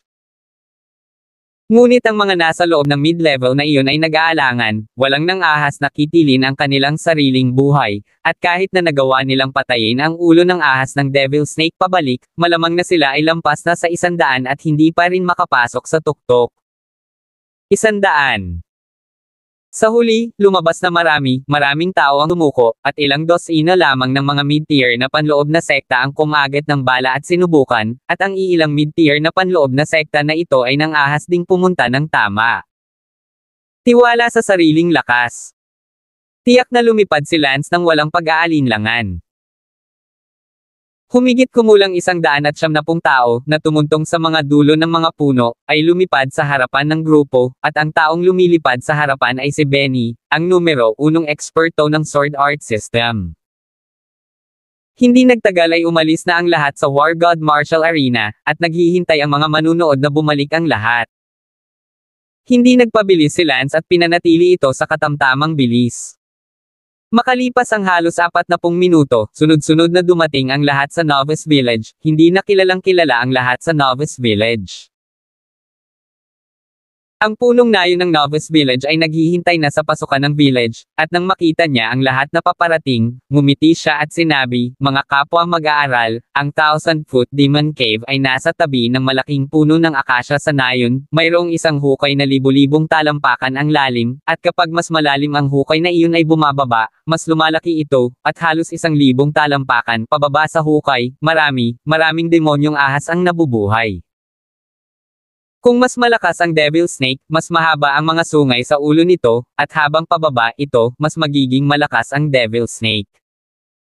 Sa pinakamalalim na lugar, napakalakas ng Devil Snake na kahit na ang din mo ay hindi makakapantay dito. The Devil Snake ay hindi tulad ng liwanag, mas gusto nito ang dilim, lahat kayong pumapasok sa 1,000-foot Magic Cave, dapat gawin ninyo ang lahat ng inyong makakaya. Hindi biro ang 1,000-foot Magic Cave ahas, pero pagod ka na, tapos ang lalim ng 1,000-foot Magic Cave, hindi ka na makakalipad. Punong barangay, maraming taon na akong nandito, taon-taon ay pumapasok ang mga bagong estudyante sa 1,000-feet Magic Grotto, pero bawat taon ay may mga namamatay, at sa taong ito ay walang pagbubukod, sino man sa inyo ay maaaring mamatay doon, kaya't mamuhay ayon sa inyong kaya. Magiliw na pinayuhan ng punong nayon ang lahat, na para bang nakakatakot. Ang mga bagong mag-aaral na iyon ng panloob na klase ay tiyak na pumasok sa nayon ng walang pag-aalinlangan, habang ang mga nakaramdam ng kahinaan ay nagtagal at nag-aalangan sa pasukan ng nayon. Sa katunayan, naramdaman nila na hindi alintana kung sila ay nakapasok sa nangungunang 100 o hindi, ngunit magagawang magdala ng demonic snakehead pabalik ay isang karangalan at pagkawala ng mukha. Pumasok si Lance sa nayon ng walang gaanong iniisip. Di nagtagal, natagpuan ni Lance ang lokasyon ng Thousand-Foot Demon Grotto ng village. Ang pasukan sa Thousand-Foot Demon Grotto, tulad ng isang balon, ay mukhang hindi mahalata, ngunit pagkatapos lamang tumalon ay makikita nila na habang mas malalim ang kanilang pagbaba, mas malaki ito. Nakuha, tulad ng isang trapezoid, ang pinakamalalim na bahagi ay napakalaki para isipin, lahat sila ay nagtataka kung paano maaaring umiral ang gayong Thousand-Foot Demon Grotto sa isang isla tulad ng Woolen Island. Ngunit walang nag-isip tungkol sa pag-iral nito, anuman ito. Ang pagkakaroon ay makatwiran. Bumaba ka. Si Benny ng Sword Art Department ang unang tumalon pababa. Pagkatapos, ang mga ekspertong iyon mula sa iba't ibang departamento ay tumalon lahat ng walang pag-aalinlangan, at sa isang iglap, tumalon na sila sa mahigit 60 tao. Si Lance ay handang tumalon din nang matuklasan niyang dumating din si Winnie. Ikaw. Tiningnan ni Lance si Winnie na may kainahinala, ganoon ba talaga ang takot sa kamatayan ng taong ito? Ilan sa gitnang inner gate ang sumuko, at siya, isang maagang inner gate, ay dumating, at nakapasok lamang sa maagang inner gate sa umaga. Ngumuso si Winnie sa disgusto kay Lance at tumalon sa Thousand-Feet Demon Grotto nang walang pag-aalinlangan.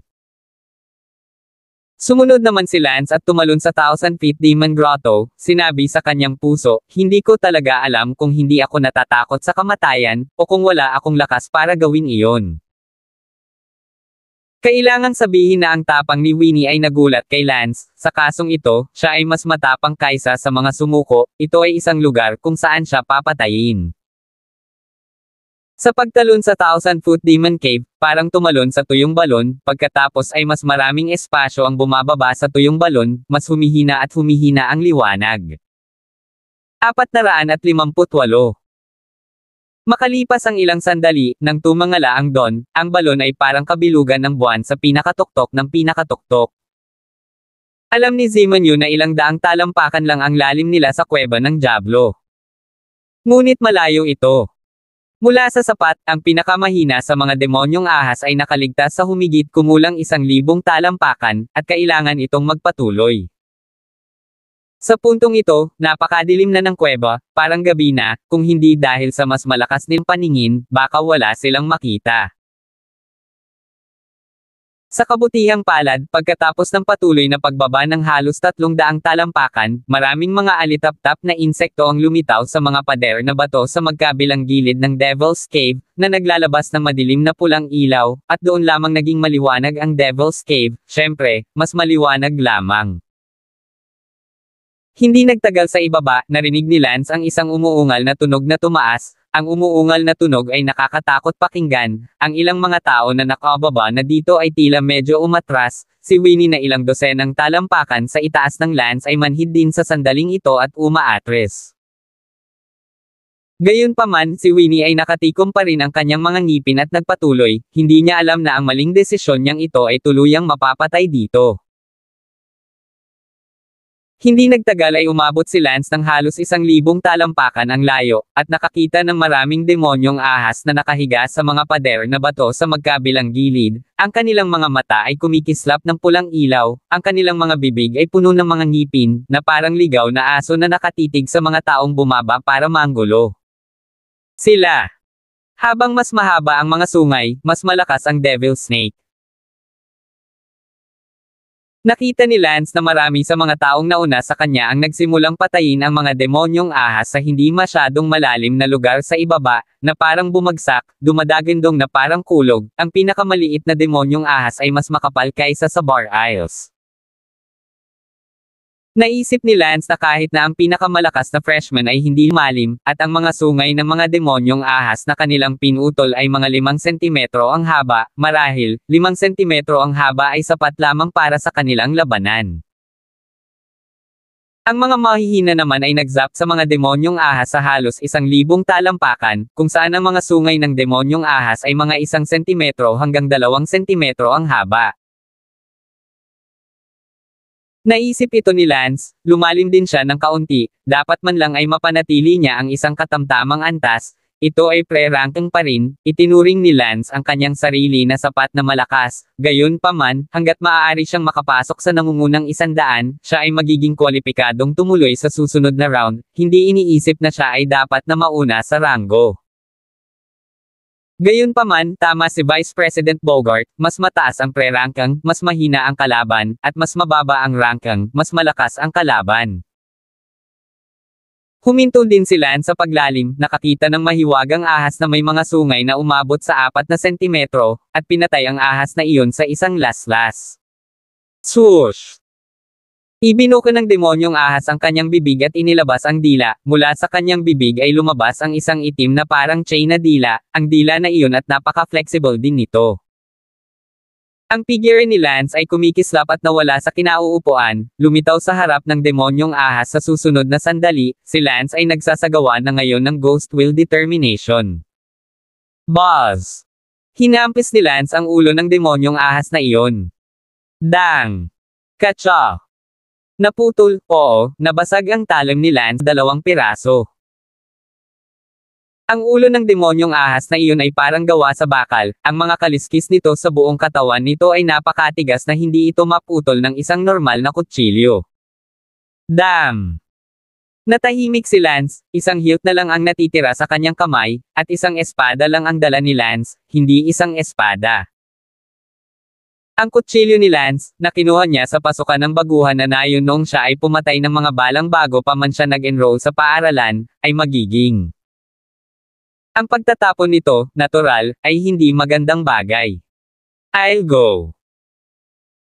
Nabaligtad ang katawan ng demonyong ahas, at ang buntot nito ay tumawid kay Lance, nabasag ni Lance ang hilt ng kanyang kutsilyo sa pagkabigo, at isang ghost will ang umiwas, ang galit na pag-atake ng demonyong ahas ay nabigo.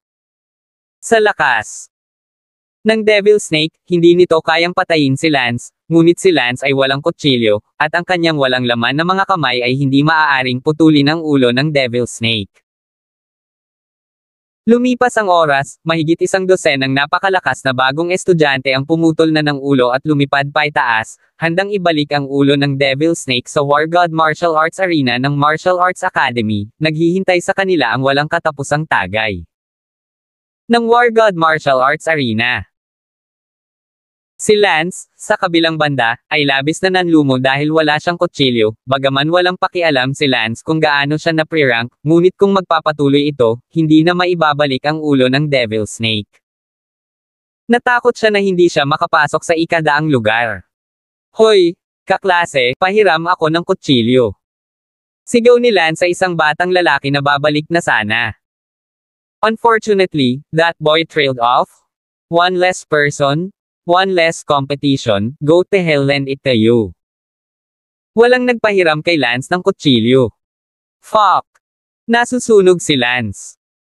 Dahil wala siyang kutsilyo, magiging bukas siya sa pakikipagtalo, at kailangan niyang makipagtalo sa ulo ng Devil Snake. Kung alam ng lahat kung ano ang iniisip ni Lance, natatakot ako na matatakot sila hanggang sa mamatay, at ang lakas na kailangan para gawin kahit isang walang laman na away sa isang ahas ng demonyo ay hindi talaga isang bituin. Uminom.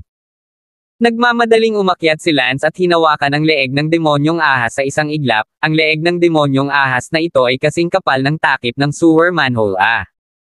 Break it for me. Hinawakan ni Lance ang leeg ng ahas gamit ang 2 kamay at nakipaglaban ng husto, ang demonyong ahas ay gumulong sa buong batong pader, ang eksena ay lubhang nakababahala. Sa wakas ay dahan-dahan itong pinatay, ngunit dumiretso si Lance upang yumuko ang ulo ng ahas. Yaya! Niyakap ni Lance ang malaking leeg ng Devil Snake, ang parehong mga kamay ay desperadong nabali sa magkabilang direksyon, ngunit upang pigilan din ang counterattack ng Devil Snake, ang tunay na malapit na labanan. Wow shit! Sino yun? Huwag mo akong takutin. Nakikipag-away sa isang magic snake gamit ang iyong mga kamay. Hindi niya pupugutan ang ulo ng demonic serpent sa pamamagitan lamang ng kanyang mga kamay, hindi ba? Ang eksena kung saan nakipag-away si Lance sa Devil Snake na walang dala ay sa wakas ay nagdulot ng kaguluhan sa eksena. Sa sandaling ito, mga 1,000 talampakan ang lalim, maingat na nakikipaglaban si Winnie sa pinakamahinang Devil Snake.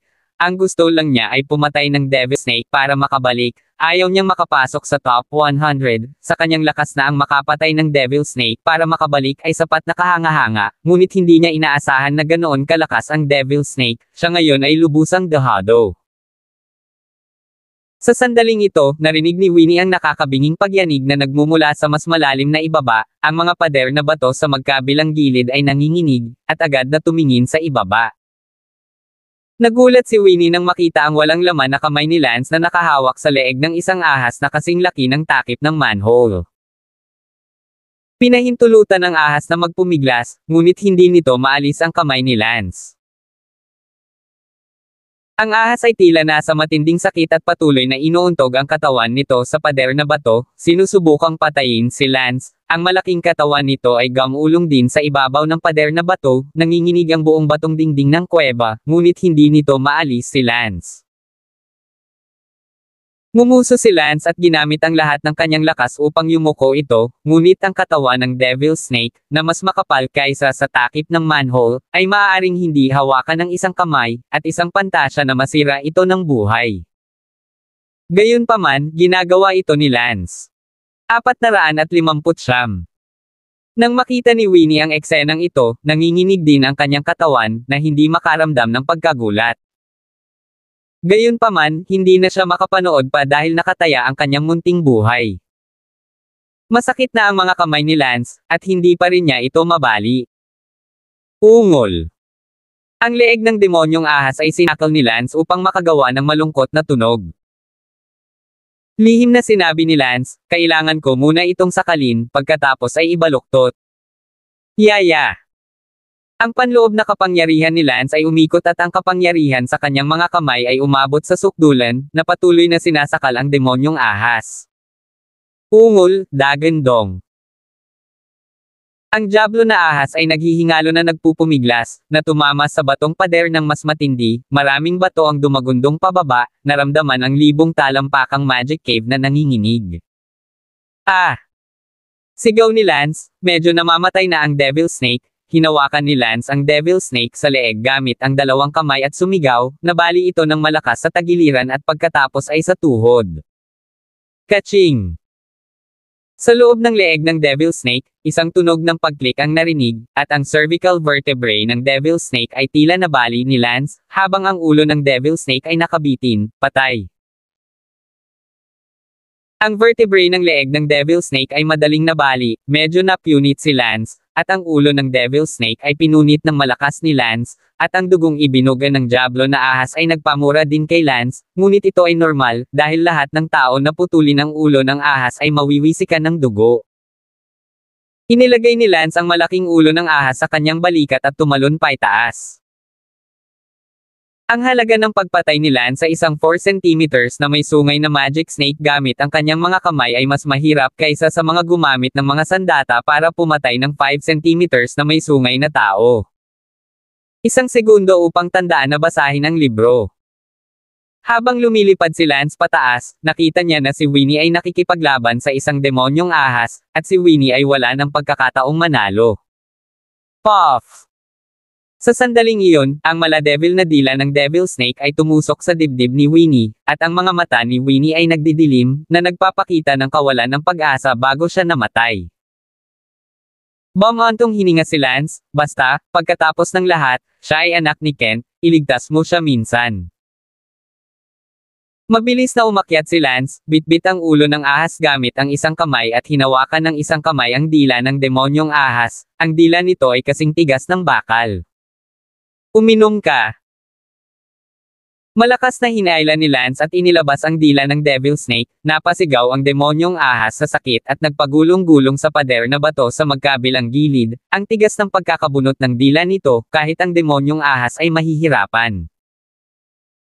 Ang dila na tumagos sa bibig ni Winnie ay tuluyang bumitaw, si Winnie ay hindi na nakayanan, at ang kanyang katawan ay kumalat pababa.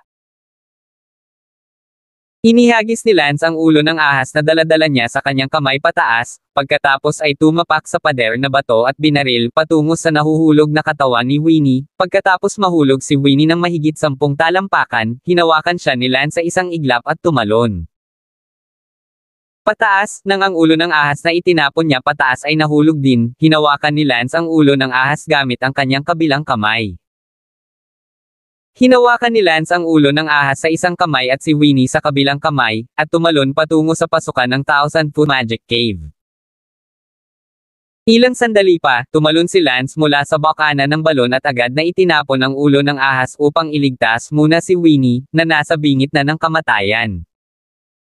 Sa kabutihang palad, si Lance ay isang manggagamot, at isang ika-10 baitang manggagamot, kung hindi, si Winnie ay magkakaroon lamang ng isang kamatayan ngayon. Inilabas ni Lance ang mga pilak na karayom na dala niya, bilang isang doktor, kadalasan ay may dala siyang mga kagamitan, at kayang iligtas ang iba at ang kanyang sarili.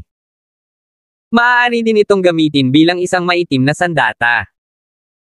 Ang maitim na sandata ni Lance ay napakalakas din, kahit na hindi siya isang estudyante ng Dark Claw Department na nagdadalubhasa sa madilim na mga armas. Nanghihina na si Winnie, pagkatapos magpasok ng ilang karayom si Lance sa kanyang puso, agad niyang hinawakan siya at ang ulo ng ahas. Nakakita ng pawid na bubong, hinubad ang blouse ni Winnie, natural na tanaw ang dibdib ni Winnie, ngunit wala sa mood si Lance na humanga sa kanila, bukod pa, napuno siya ng dugo, walang makita. Ang dila ng ahas ay tumusok mismo sa gitna ng kanyang tadyang, at may butas na dumudugo sa sandaling iyon. Tinulungan lang siya ni Lance na patatagin ang pulso ng kanyang puso upang pigilan ang kanyang paghinga, pati na rin ang pagpapanatili ng kanyang tibok ng puso sa tulong ng panlabas na puwersa ng mga pilak na karayom. Bilang isang 10th grade healer, nagawa na ni Lance ang mga bagay na ito na nagil iligtas buhay ng madali, hindi nababagabag at malinaw ang ulo, nang walang kaunting sagabal. Pagkatapos lamang niyang harapin ang pinakamahalagang hakbang na nagil iligtas buhay, sinimulan niya ang malalim na proseso ng pagpapagaling, gamit ang kanyang sariling lakas sa loob at sariling lakas ng loob ni Winnie upang pagalingin ang kanyang panloob at panlabas na mga pinsala. Tiyak na uubusin ng mga hormone ang sariling enerhiya ni Winnie. Halimbawa, ang panloob na enerhiyang taglay niya sa kanyang dantian ay mauubos, kaya tiyak na magiging napakahina si Winnie pagkatapos. Humigit kumulang 40 minuto ang itinagal ni Lance upang gawing matatag ang katawan ni Winnie. Ang buhay ay walang hadlang, ang susunod na kailangan niyang gawin ay alagaan ang kanyang sariling paggaling, tinatayang 1 linggo o kalahating buwan ay maaaring gumaling. Ang mga damit ni Winnie ay hindi na maisuot, lahat sila ay napuno ng plasma. Si Lance ay kailangang haborin ang isa sa kanyang mga jacket para maisuot nito, at pagkatapos ay siya mismo ay nakasuot lamang ng malapit na sando. Walang oras upang nagtagal, agad na binuhat ang malaking ulo ng ahas, at mabilis na lumipad palayo sa baguhang nayon. Talagang natakot si Lance na sa sandaling bumalik siya, hindi na siya mapapasok sa top 100, kaya't inilapat niya ang kanyang magaan na kasanayan sa sukdulan. Ang daan. Sa sandaling ito, sa maliit na bahay na iyon, pumasok ang punong nayon, tiningnan ang sugat ni Winnie at sinabi sa kanyang puso, isang butas sa dibdib na kasing laki ng mangkok, nasa bingit ng kamatayan, napakasakit, ang buong martial arts academy, natatakot ako na tanging ang healer lang ng 10th grade ang makakapagligtas sa kanya, pero itong estudyanteng ito ngayon pa lang, ginawa na talaga niya, napakabata pa niya, ang lakas pa niya ng healer sa 10th grade, sok. Lumipad si Lance at sa wakas ay nakabalik sa War God Martial Arena. Sa sandaling ito, humigit kumulang 60 tao ang dumating sa War God Martial Arena, at ang 60 tao na iyon, na nakahilera, bawat isa ay may malaking ulo ng demonic serpent na inilagay sa ilalim ng kanilang mga paa. Nang makita ang ibang tao na lumilipad pabalik, maraming manunood ang sumigaw ng malakas.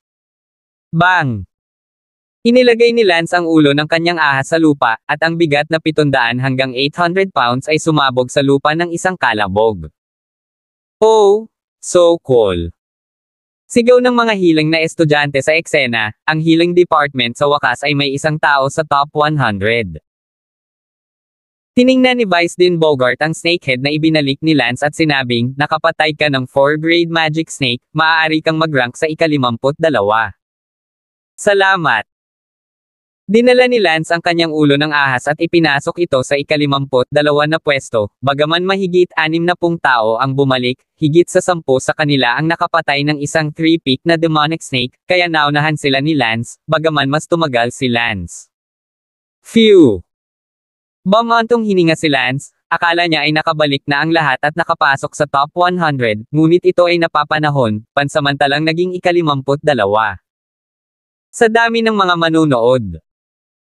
Tuwang-tuwang sinabi ni Sally, si Lance ay halos tiyak na nasa top 60, mahusay. 460 na po. Bueno, siya ang ika-61 na bumalik, na sinusundan ng isa pang 30 o higit pa, at 100 lugar ang mapupuno, at ang unang daan ay matutukoy. Pagkatapos nito ay ang 50 malakas na labanan, pagkatapos ay ang 30 malakas na labanan. Ang pre-ranking ni Lance ay dapat na maging 50 o higit pa, at kahit na ito ay isang pre-ranking lamang, halos makikita na nito ang tunay na lakas. Kung mas malakas ka, mas mabilis kang pumatay sa Devil Snake, mas mabilis kang natural na babalik, at ang pre-ranking ay direktang proporsyonal sa iyong tunay na lakas. Sabi ni Elsa.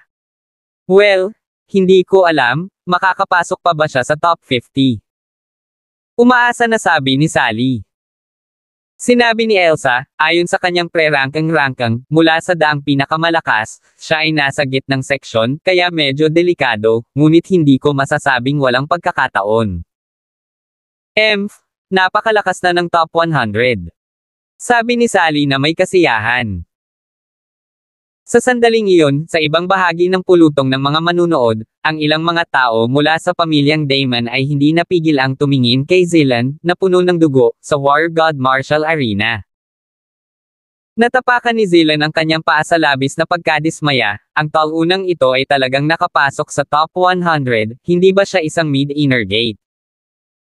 Kailan ito naging huli na inner gate, damn it, Hindi alam ni Zilan kung siya ay nagseselos o napupuot sa kanyang sarili dahil sa pagiging inutil niya sa ngayon, hindi siya nakapasok sa top 100, at siya ay kusang sumuko upang patayin ang demonic snake. Gusto ni Zilan na si Lance ay mapatay ni ang demonic snake, ngunit hindi niya inaasahan na sasampalin siya ng katotohanan. Si Lance ay hindi lamang namatay, ngunit bumalik din kasama ang demonic snake, at ito ay higit sa 50 ay napakaluwalhati na. Ang ika-7 at ika-19 na elder ng pamilyang Damon ay tahimik sa sandaling ito, nakatingin kay Lance na hindi alam kung ano ang iisipin. Pagkaraan lang ng mahabang panahon ay napabuntong hininga ang ika-7 matanda, hindi ko akalain na ang mga basurang pinatalsik namin sa pamilya, maaari siyang maging ganoon kalakas, talaga namang nakumpirma na ang kanyang huling ranggo ay higit sa 50, sayang. Bumantong hininga din ang ika-19 na matanda, oo, kahit ako ay hindi ko inaasahan, sinasampal niya ang mukha ng pamilyang Damon namin, kung alam ng mga tao na siya ay isang outcast ng aming pamilyang Damon, hindi ko alam kung paano sila pagtatawanan, pinatalsik ang mga ganyan. Isang promising henyo mula sa pamilya, katawa-tawa. Kung ang balita tungkol sa pagpasok ni Lance sa 50+ ranks ay ikakalat pabalik sa pamilya, napakaraming tao sa pamilya ang hindi makakaalam kung ano ang kanilang mararamdaman. Sa una, huwag ka na lang magsalita.